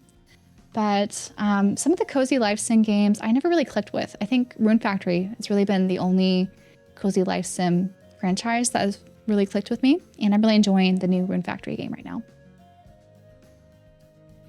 You found out you've got less than 24 hours to live. It's highly contagious. What is the last video game you'll ever play? That's hard. Like, would I go revisit an old favorite, like A Link to the Past or Xenoblade or something? I might do that. Just revisit one of my favorites. The last few hours I have left to live. Then Christina asks, have you ever wondered what you would do if something out of your control, like a natural disaster, destroyed your collection? I'm sure this has definitely been something living in California I've thought about with fires or earthquakes or something like that. And if something like that happened, I would probably just start again. Like, it would be devastating to lose what I've built, but it's nothing that I can't obtain later on or, build in a different direction. I don't think I would be too devastated that I would stop collecting altogether. And then Ami asks, do you think turn-based RPGs with twists like Expedition 33 will start to become a new thing in the near future? Would you like to see more unique spins on turn-based games? And if so, what would you like to see? I could definitely see more like action, like time mechanics to turn-based become more of a thing, like we've seen with the Paper Mario series and now Expedition 33. I do feel like trends like that do come in cycles, especially when they are highly praised and recognized, just even outside of games media. When people start hearing about it, I think some game developers get excited about that. But what are some other unique spins? I'm not totally sure, because I do see the parrying and dodge mechanics very kind of consistent with Souls-like mechanics that are being infused with this turn-based genre, which I know not everyone agrees with this, but there's definitely, I think, some inspiration, and that's why maybe this became such a big sensation, because Souls-like games have been very popular recently. And now seeing this in a turn-based game, I think only really helped Expedition 33 out a lot, especially early on when it released. But yeah, I think whenever there's a cool, unique spin to turn-based, that's always welcome. I think there's been a lot of games that have done this in the past. Like, for example, I think the Trails games have a really unique system that has only grown and changed over time. So all the kind of earlier games where you have, positioning you have to think about, as well as time sequences of when to do your moves and how you can intervene with more powerful S-crafts, I think is really cool. And the more recent games, they incorporated how to fuse together that hybrid system of action and turn-based RPG mechanics. There are also some other games that have unique spins. Like I mentioned, Radiant Historia Perfect Technology is also turn-based, but has that push kind of combo mechanic system. And you could also kind of build up different turns like Bravely Default with their default system, or even like Tokyo Mirage Sessions, Sharp FE Encore, and how they incorporate the triangle system with their kind of flashy turn-based mechanics. So I think unique turn-based has been a thing, but I think the overall visuals and how the parry system was incorporated into Expedition 33, that's kind of what's been kind of turning heads, especially from people who haven't been involved as much in the turn-based RPG genre, that they wouldn't know how creative it actually is, I think, across the genre. Do you ever feel stressed by the amount of games yet to be played? And if so, how do you draw your focus back to what you are currently playing? I don't feel so much. I know a lot of people like to say that they feel a lot of burden or stress of a large backlog. But for me, I just kind of see my backlog as a library of possibilities. So I don't feel it so much as a heavy burden per se, where I feel stressed that I haven't gotten to them yet. I just see them as games or possibilities that I can experience when I want to. So that's kind of how I've approached my backlog, as something that we'll get to eventually when I want to. And it's also okay to take some of those games off my backlog if they no longer interest me, with, when I kind of go around and purge or curate my collection further to maybe make room for new possibilities or new games that are coming out. What is your biggest RPG disappointment? I guess in recent years, Rune Factory 5 was my biggest disappointment because it felt almost unplayable on the Switch. I hope it's better on the Switch too. I haven't heard anyone mention it, but I hope it is. Claire Obscure devs just hit you up. They need help designing a new job class for their next game. What would you create and what are some of the abilities? And also Soul Leveling. I read the manhwa and I still need to finish up season 2 of the anime, but I liked it. It was fun. And I've been kind of getting more into Korean manhwa lately. So it's kind of a breath of fresh air, if you will, if you've been reading a lot of manga, to try something new. I think more of an artist kind of approach to a character would be really interesting. I'm trying to be a little bit vague here for those who haven't played the game yet, but I think the possibilities of that would be really neat, especially if they added a new class or something as DLC or even a sequel to the game, and how they would approach that, I think could be really cool. What hobbies do you have outside gaming? I've talked about that, as well as trying to balance it. You balance it chaotically. It's never going to be perfect, sadly. What are top 3 games in my backlog and want to realistically tackle in the next 6 to 12 months? So if I do Tales of the Abyss, Final Fantasy VII Remake, I need something probably smaller. I do have a couple indie games that are on the shorter side back there, maybe Beacon Pines or something that I picked up. I think that would be appropriate, maybe. Game key cards for NS2 obviously suck for us physical collectors, but what game or franchise do you think would you give in to buy if a Nintendo 2 Switch exclusive was a key card? I don't know if I would give in, to be honest. Right now, it's just third-party games are getting a key card. So I would realistically just buy that on PS5 if available, or if not, hopefully on PC. I would kind of go that route. But if it's only available at launch as a key card, I think eventually you'll probably go to PC. If it never happens, then I might just buy the game digitally, to be honest. Or see eventually if it will actually get a true physical, because there are some publishers that have been in talks of maybe trying to convince games that were on key cards and let's publish your game fully on the cart at a later date. So I'll just be patient and see what happens. I don't need to necessarily rush and get a game key card, especially if I'm not excited for that format. Have you ever thought about doing custom spines for the Switch? Yes, I have seen these, and they are interesting, though I don't know if I necessarily like them. I'm gonna be honest. I like the idea that they're nice and colorful on the shelf, but I'll be kind of afraid of the alignment being a little bit off on my shelf, and they'll just trigger my OCD a bit. And also a lot of the, if you go to the subreddit that have the custom spines all ordered, I feel like some of them are a little bit too intricate in design, where if you have them all lined up, especially because of how small the Switch 2 boxes or Switch 1 boxes are, it's just a little bit too chaotic for me, compared to, say, how a lot of the game designs are on, PlayStation spines. They're a little bit cleaner and simplest. They're a little bit cleaner and more simple. So I do feel like some of the games would benefit for more simple designs than what some of the kind of spine art I've been seeing on that subreddit kind of have available. What's the genre of games most folks would be surprised or interested in? I don't know. I feel like I've been pretty clear about what genres I like and what I don't like. I guess one surprise that I've talked about before was I was really into first-person shooters when I was younger, mostly because I would play with my brother and my dad, and we would just really be playing a couple of the Wolfenstein games. But I definitely enjoyed those experiences. I don't know if I would revisit now that I have a PC and I feel most comfortable playing a first-person shooter on a PC. Maybe someday I'll give them a go in. So this one, I think I answered kind of. I want to play more Tales stuff. I have a lot of them. I need to play them. Also, I need to play more Final Fantasy, because I've only played a couple of their entries so far. If you could bring back one childhood game today, either in the form of a remake or sequel prequel, what game would you choose and why? Childhood game.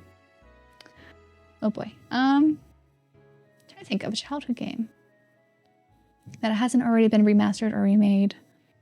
Like, Dark Cloud is my favorite.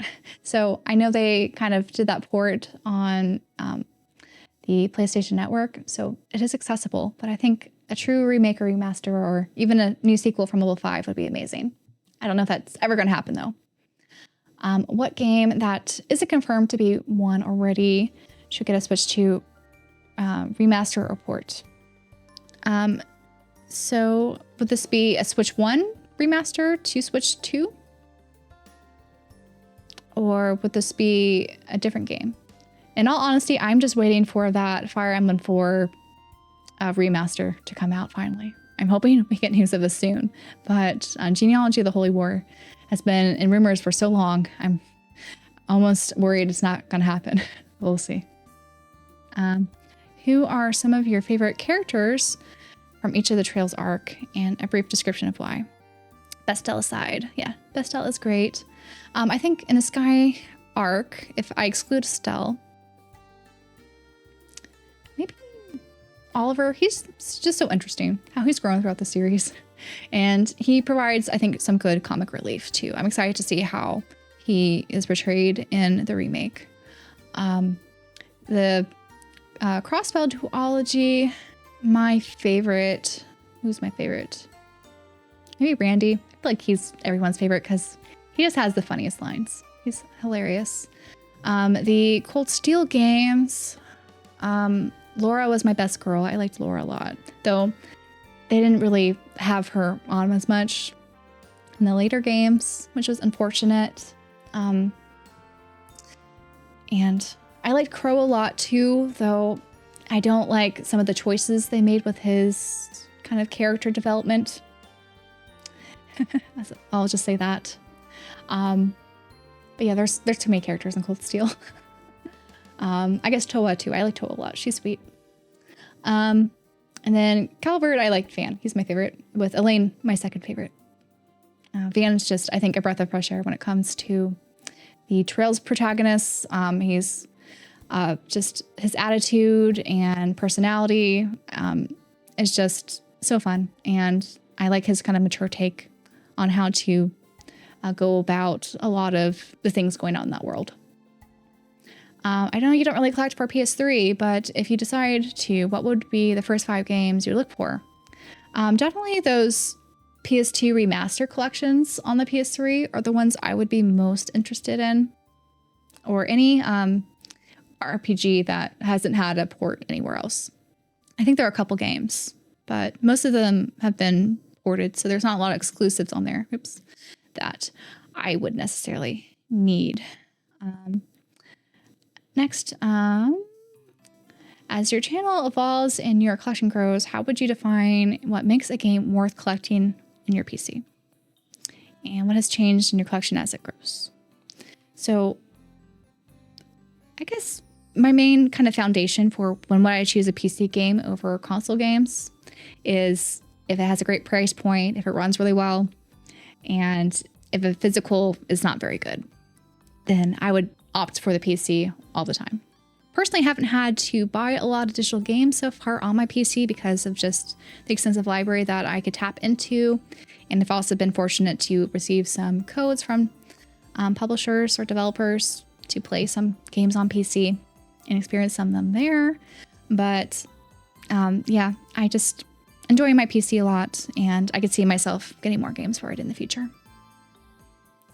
Do you collect any other items? Yes, I collect figures, which you can probably tell behind me. And then I also collect some K-pop albums, though I haven't really been keeping up with that as much because the group I mostly collect for has not released new music in a long time, which is sad. So that's been quite a stagnant collection. That's on my wall over there.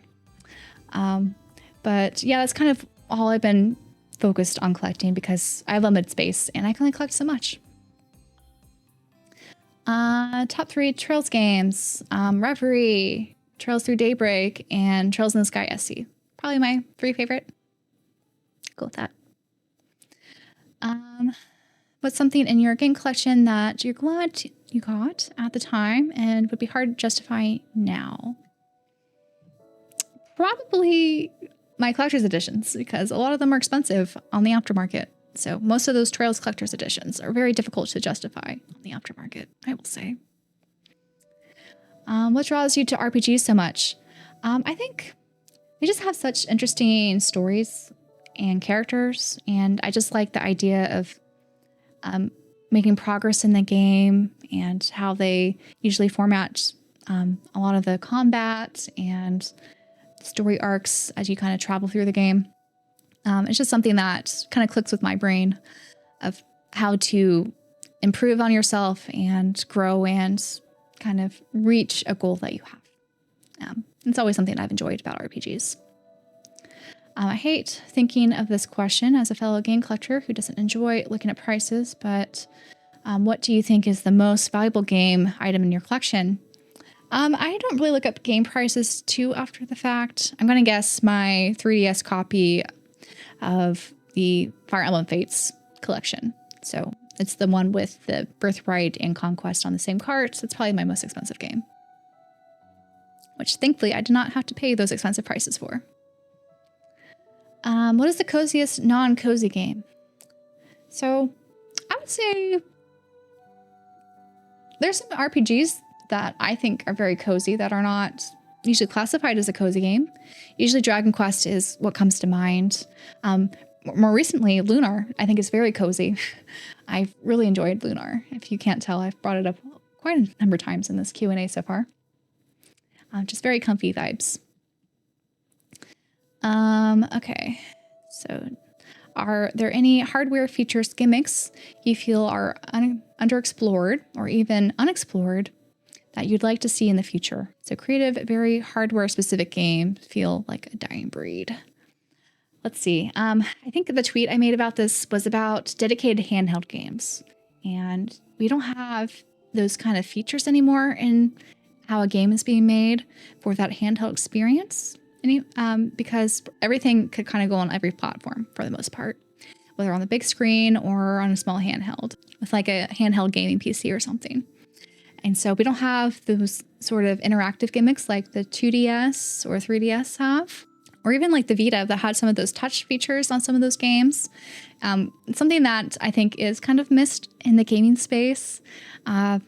So I think it would be cool to see maybe more second screens being utilized. I know there's been talk that maybe that USB port at the top of the Switch 2 might have an attachable second screen to if you wanted to tap into that more. But I do wonder if the gimmicks are kind of now over, since you could play games anywhere, whether on your phone, on your PC, or on the TV. And so I don't know if there's really a place for dedicated handheld games anymore. So the thoughts kind of made me sad a little bit. Okay, this one, how do you choose between collecting a series physically versus collecting on Steam? So kind of talked about that before.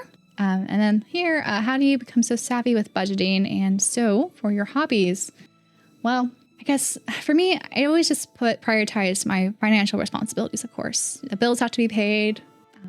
You have to make sure that is taken care of.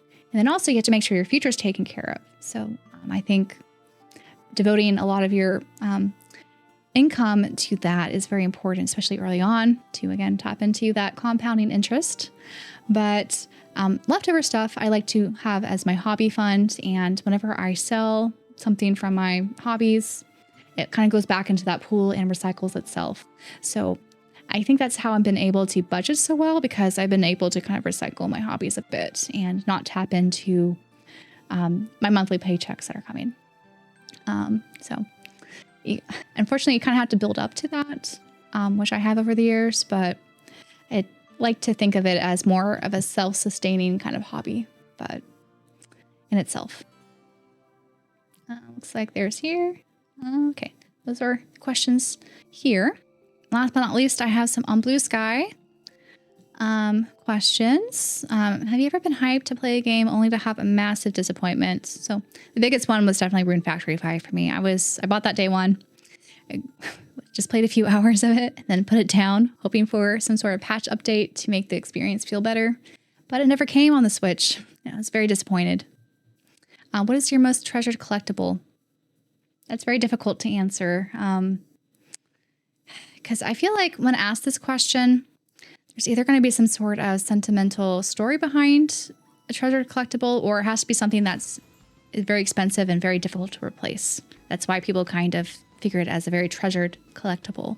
And so for me, I don't know if I could choose a favorite, it's like asking who's your favorite child. But I really enjoyed, I think, all the collectibles for gaming I've picked up these last few years. And no regrets so far of ones I've gotten. All right, and this question's asking, what is my favorite template of a box art for a game? Like, do I like the PS4 banner or the Switch logo? I don't know. What is my favorite looking box of game? I guess I'll just limit these to the ones I do collect. But I think maybe the PSP cases are really cool. I think how they designed are really cool. I just wish the on the spine, those all had the same alignments. I think those could be a lot nicer. I do like Switch box cases, or rather the Switch 1 cases, because the logo is very discreet, but it would be nice if it wasn't just a red spine. Even though obviously I've kept the red spine, and I said why I didn't choose to do the custom artwork options that are available. So there's that. I think some of the PlayStation boxes are a little clunky, so they're not really my favorite, but I don't mind them. They're very nostalgia for me because I grew up with the PS2, and so I still love the PS2 boxes and stuff like that with the manuals. But if I were to choose, probably the PSP cases are my favorite. So the PS Vita cases are cute too, as well as the DS and 3DS cases. But the 3DS cases and DS cases are a little bit also chunky for how small those cartridges are. And they don't often have pamphlets in them or manuals. So I'm going to go with the PSP. It's my favorite. Here's the hypothetical question. You got 1 month vacation and you can play a single game you have not played yet. What game would it be?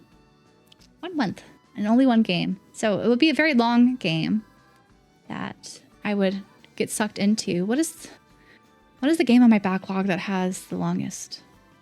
Oh, I probably should play Persona 5 Royal, because that's like, 125 hours? I feel like I would need a month of devoted time to play that. So I'll choose that. I have not played it yet. So a couple questions. What is your favorite video game t-shirt and apparel? I think my favorite one is my Xenosaga t-shirt with Cosmos on it. I think just the imagery of that shirt's beautiful. I also really like the t-shirts I got from Pinbox. I think they have great t-shirts. My favorite from that line is definitely the 20th anniversary for the Sky characters on it. I also really like the anniversary t-shirt I got from a Japanese store, Kaspa, that I think I've worn in a couple of videos so far. So Trails and Xeno, I guess no surprise there, but I really like all the t-shirts that I picked up so far. I think they're so fun. Favorite Pokemon, top 3. Vulpix is my favorite with Ninetales. It's been my favorite Pokemon since I was a child. I also love Cyndaquil because that was my first starter on Pokemon Silver. And then I like Eevee. Though I also like Umbreon and Espeon a lot, which speaks to maybe my Gen 2 favorite anime manga. One Piece is my favorites, and there's just so many great anime and manga or manhwa stuff that I've enjoyed over the years. It's hard to make a top 3, so I'm just going to stick with One Piece for now. I probably could make a whole episode talking about my favorite anime or manga I've read over the years. Do you have a favorite comfort game? My favorite comfort game is definitely Link to the Past that I talked about before. And then, do I have a different career plan before going down my current route? I never really had any career plans, to be honest. Well, I guess that's not true. I always thought about going to the medical field when I was really young. At first, I wanted to be a vet, though I'm highly allergic to dogs and other animals, so that didn't work out. And then I thought of maybe being like a doctor or something, someone in healthcare. But I decided instead of working with patients in person and dealing with that, I would rather work with data. So that worked out that way. Which adventure games or JRPGs have I played or replayed the most? Of those genres, I guess Pokemon Silver is the obvious one that I've talked about. I replayed that so many times as a kid. But outside of that, Kingdom Hearts, I've played the first game so many times and a couple of the second game. Mostly because I had time to replay a lot of those games and I didn't have a lot of games to choose from. So that's why a lot of these like games I played as a child, I've replayed many times. More modern games, though, I would say Fire Emblem Awakening I played the most. What IP would you like to be revived or revisited? So I talked about Dark Cloud. I think that'd be awesome. But there's so many other IPs I think would be awesome, especially ones I've never played before, like Skies of Arcadia. I'd love to experience that game at some point. So hopefully a remaster by Sega will come, but we'll see. Do you think being a gamer and an academic influence one another in ways? I don't know if they interact with or influence in one way or another. I think any sort of job that there's a lot of stress, doesn't have to be academia. You like to have some sort of outlet. And I think gaming is a great outlet. I do think gaming is a more interactive and interesting outlet than some. And it could be definitely intellectually interactive if it's depending on the game. So if you do a lot of like strategy RPGs or other kind of games you have to think about choices and things, that could also be something that would be relatable to an academic kind of influence or curiosity. So maybe in those ways.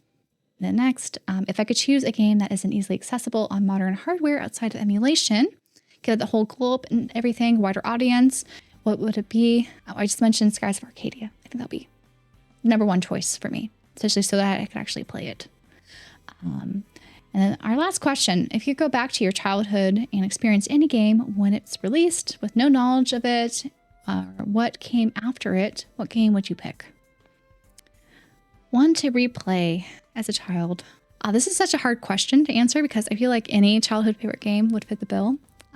Just the idea of revisiting a game and having that same feel of the first time playing it is just something so intangible, I think, for us as adults. So I guess as a kid, I was just so enamored with Kingdom Hearts. I think that would be amazing to replay again and experience it all over again. And also fall back in love with JRPGs in that genre all over again.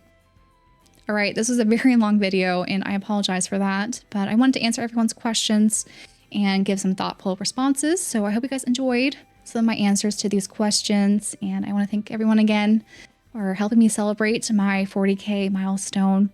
I'm really hoping to continue growing this channel and putting out great content for you guys. And as I mentioned, I want to probably start streaming sometime very soon. So please give me some ideas of what games you'd like to see me stream on this channel here, or also over on our podcast channel, where we will also be streaming games as well. But it's been kind of an amazing ride on YouTube here. And I want to, again, thank you guys for coming along with me. And until my next video, bye guys.